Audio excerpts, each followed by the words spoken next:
After months of work, the pieces finally all come together for the first time.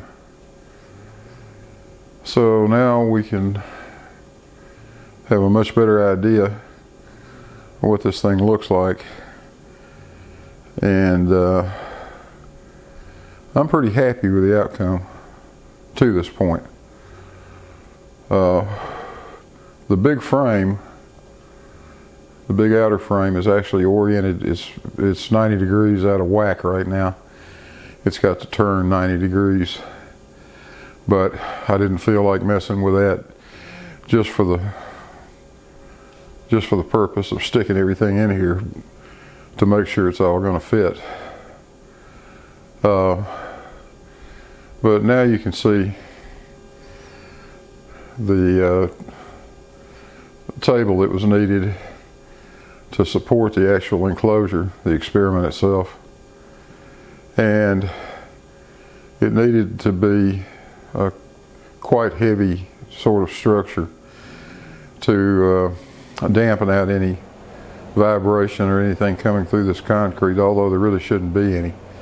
This is a 4-inch concrete slab right over dirt, so I don't think we're going to see very much seismic activity. In fact, I'll take my telephone accelerometer and lay it down on that table after a while and get a reading on it and just see if anything seems to bother it, but I don't think it will. So you can see a little bit more about the design now. Let's see if I can zoom in here just a little bit.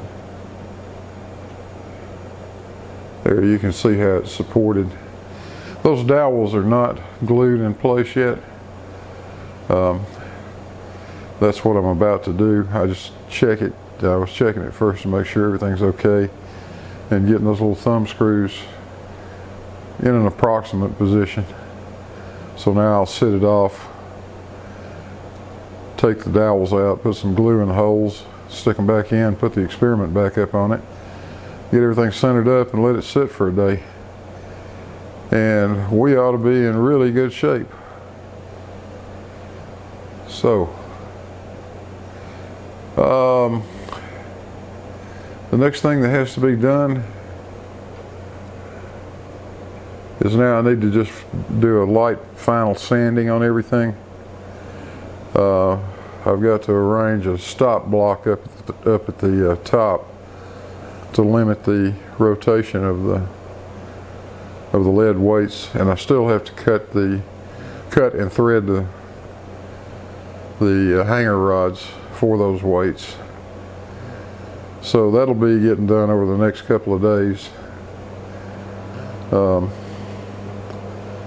And maybe we'll have this thing wrapped up by the end of the week, but everything's gone slower than I thought it would, so that might get behind too. Anyway, that's where we're at, guys. We're building a Cavendish.